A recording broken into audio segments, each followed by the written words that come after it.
The story of the Sermon on the Mount.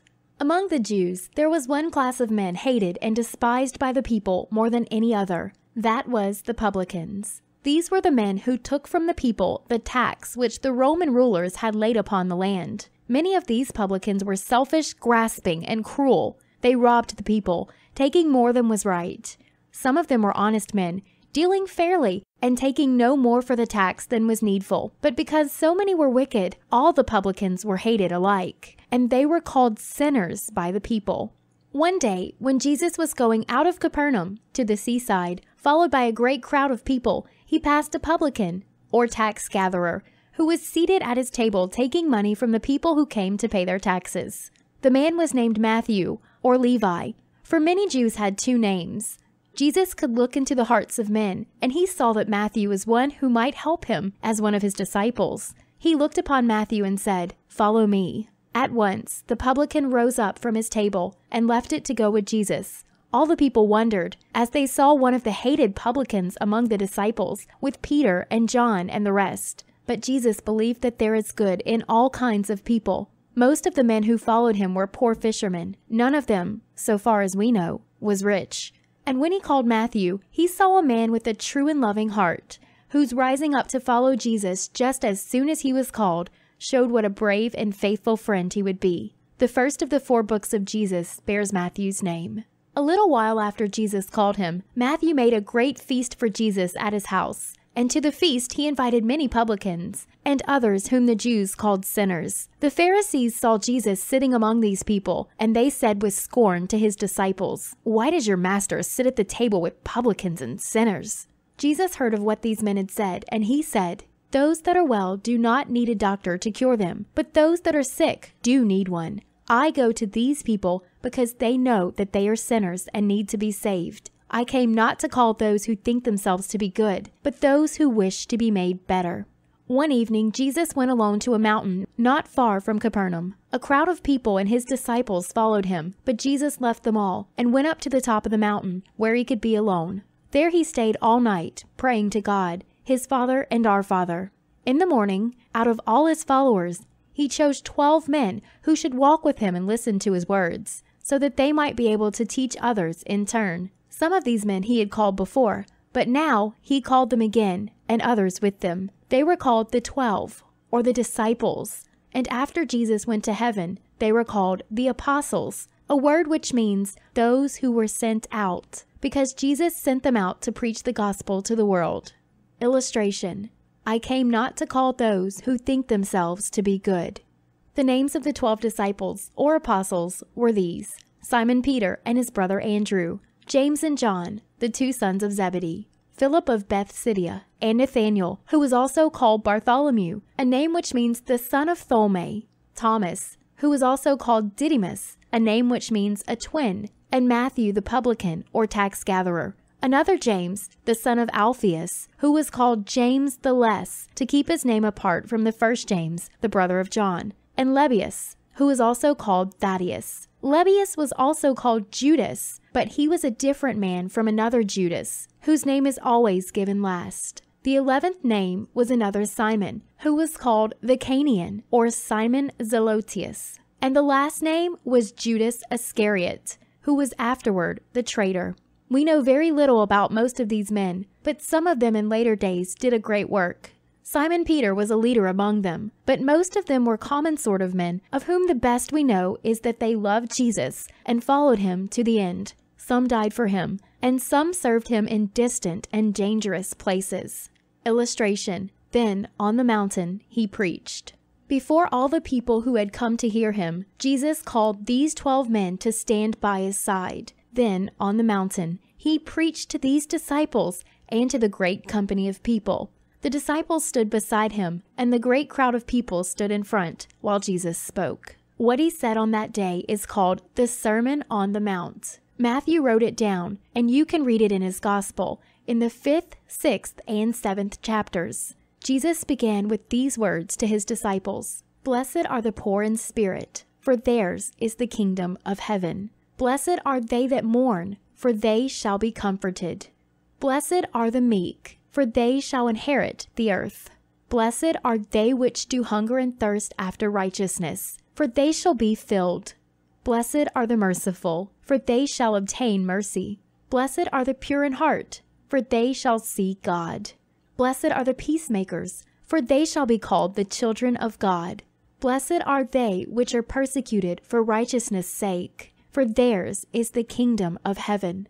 Blessed are ye when men shall revile you, and persecute you, and shall say all manner of evil against you falsely for my sake. Rejoice, and be exceedingly glad, for great is your reward in heaven. For so persecuted they the prophets which were before you. Ye are the salt of the earth, but if the salt have lost his savour, wherewith shall it be salted? It is thenceforth good for nothing, but to be cast out, and to be trodden under foot of men. Ye are the light of the world. A city that is set on an hill cannot be hid. Neither do men light a candle, and put it under a bushel, but on a candlestick, and it giveth light unto all that are in the house. Let your light so shine before men, that they may see your good works, and glorify your Father, which is in heaven. It was in this Sermon on the Mount that Jesus told the people how they should pray, and he gave them the prayer which we all know as the Lord's Prayer. And this was the end of the sermon. Therefore, whosoever heareth these sayings of mine, and doeth them, I will liken him unto a wise man, which built his house upon a rock.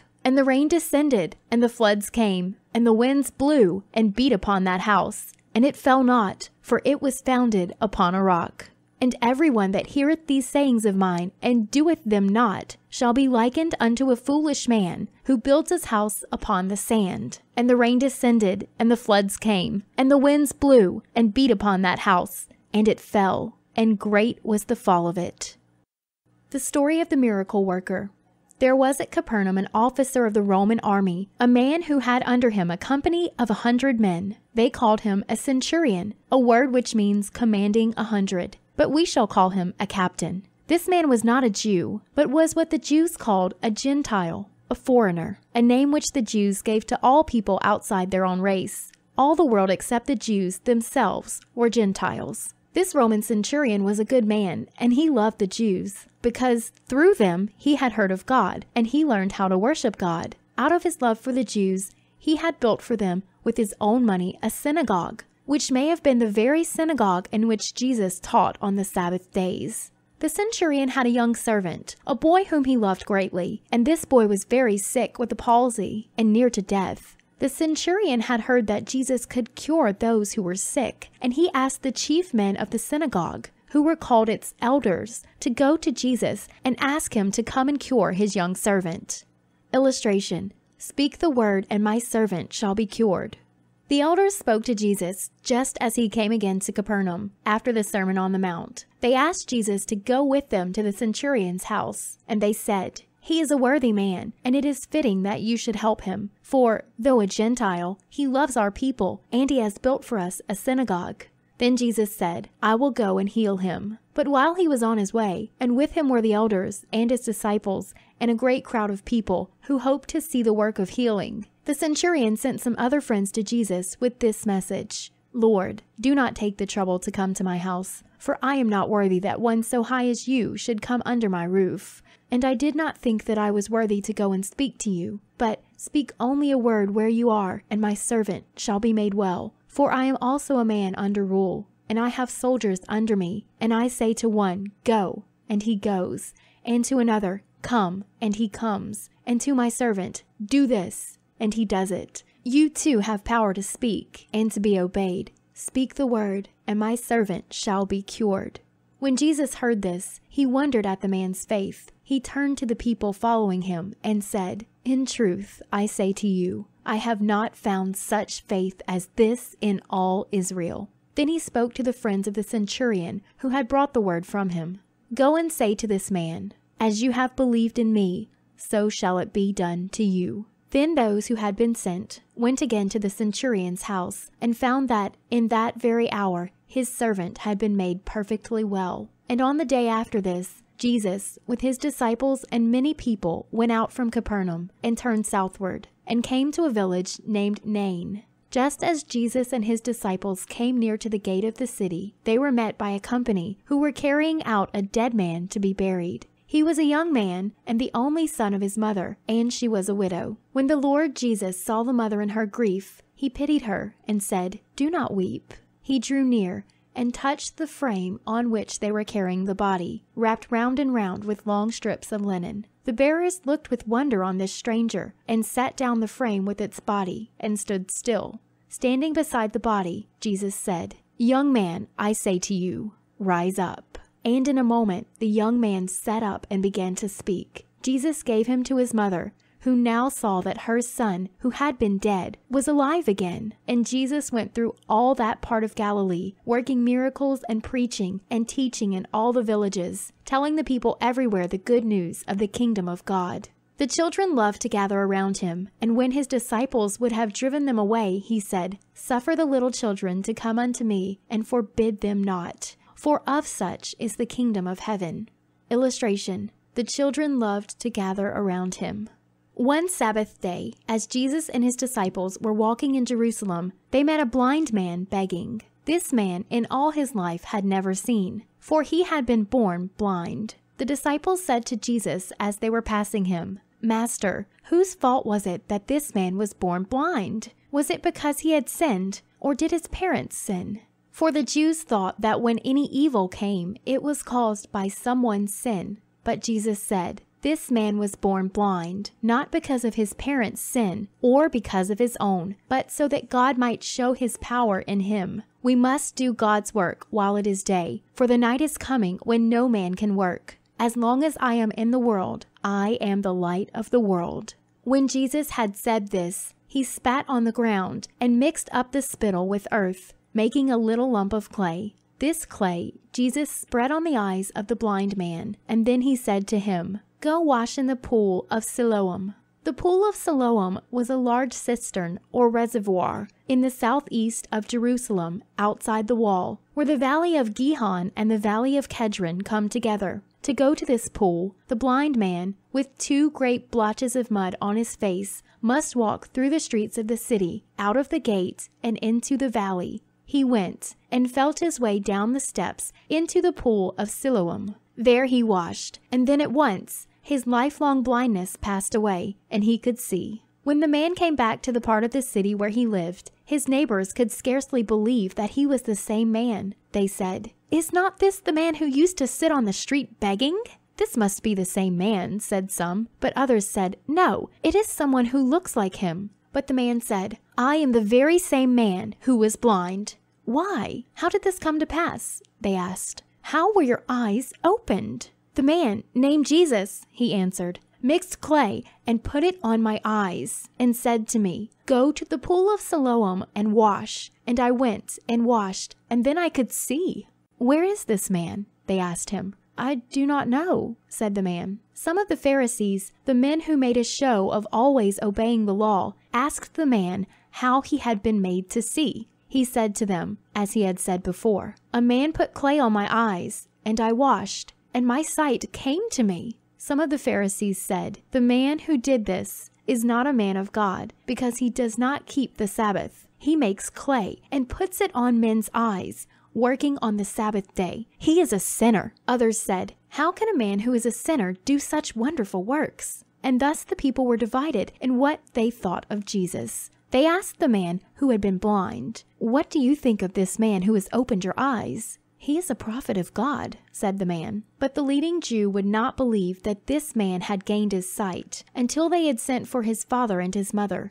The Jews asked them, "Is this your son, who you say was born blind? How is it that he can now see?" His parents were afraid to tell all they knew, for the Jews had agreed that if any man should say Jesus was the Christ, the Savior, he should be turned out of the synagogue and not be allowed to worship any more with the people. So his parents said to the Jews, "We know that this is our son, and we know that he was born blind. But how he was made to see, we do not know, or who has opened his eyes, we do not know. He is of age. Ask him, and let him speak for himself." Then again the rulers of the Jews called the man who had been blind, and they said to him, "Give God the praise for your sight. We know that this man who made clay on the Sabbath day is a sinner." "Whether that man is a sinner or not, I do not know," answered the man. "But one thing I do know, that once I was blind, and now I see." We know that God does not hear sinners, but God hears only those who worship Him and do His will.